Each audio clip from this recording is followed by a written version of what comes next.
Can you explain this private members club? The London club or the London? Is it like, do they have their own like bar and stuff like that? Yeah. Like you can't, if you're not a member, you can't go in. It's a golf club / like members only club kind of thing. Okay. Yeah. And they had like a private bar, 2 bars, but one was straight, like seriously only whiskey and only spirits. Like you couldn't get beer at that specific bar. You had to go to the one upstairs. So sounds like a bit of a hassle. It's very much. But it's, whatever. uppity. Yeah. So yeah. I was just picturing like a knock on the door and like thing comes across. What's password? Your name? ID number? There used to be, I don't even know if it's still there, RIP because of the pandemic, but there used to be a speakeasy bar in Toronto called the Cloakroom. And you'd have to text the number and you'd have to say whatever the thing was. And then they'd say, you're admitted or fuck off. Really? Yeah. Those It was like things- underneath those are it was crazy. underneath and it always smelled so good. That would be like a proper cocktail that like you could get a proper whiskey sour. But like these are the cocktail bars where they put the drink down in front of you and it's got the smoke and they release Fucking it. light it on fire and do fucking twirls and then you get the behind bill it. and you that'll had be 2 $23, drinks please. and it's $75. Yeah. And you're like, fuck. Nice. But yeah, it's the experience. Went to one on, I'm sure it was Queen West. That's where all the weird shit is. Bar Chef? No, Sex Laser. And it's the name of the bar. Sex Laser. But it had no That's a sign. great Like, it was I'm super into that. It was a speakeasy without it being speakeasy. Okay. And I went with Zach. It was a really fun night. Yeah. And yeah, it was just like, if you were walking down this area, you Yeah. would just think it's just a... regular. And the window was blacked out. Until you opened the door, you had no idea you were in a bar. Interesting. And it was just one guy that ran it. He was the only employee. He was the owner.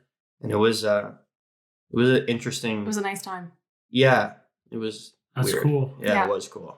I don't like. How do you start a speakeasy?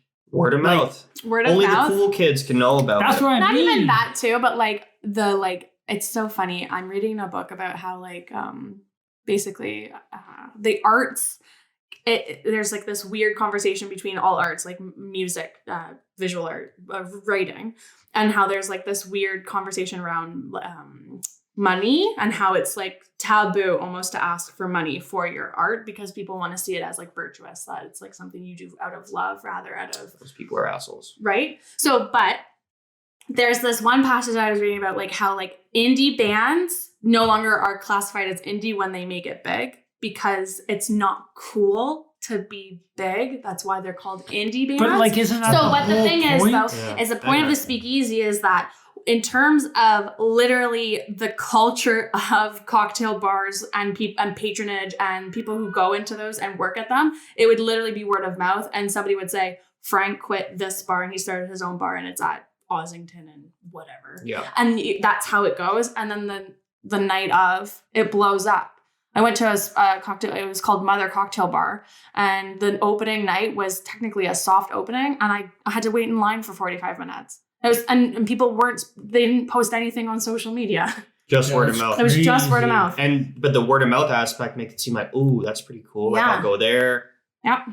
Oh, But you just have to have cool you have to have the go. product to back up why it's so cool. Like you have to have good drinks. You have to have either like good food. I agree. I just You didn't have to- really like. How's it all fucking start? You know? Yeah. Word of mouth. That's just the way she said Yeah. it. So-and-so left. They got this place opening up. Yeah. Yeah, but he had to leave something.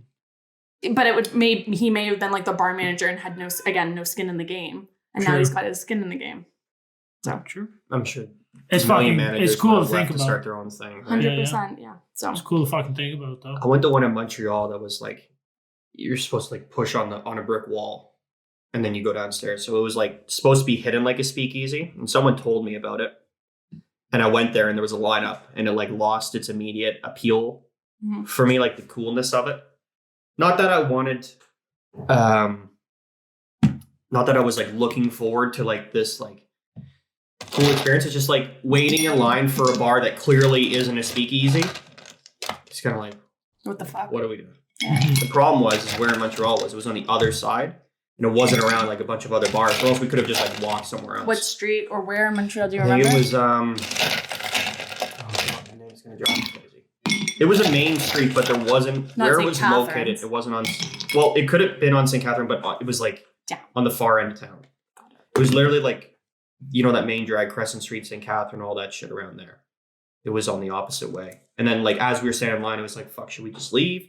And like you're looking around, there's nowhere else to go. It's like closed restaurants, closed clothing shops. It's like this is strange. We might as well wait. Then you go in and again pay a shitload of money for like 2 drinks. You're like, okay, this is losses.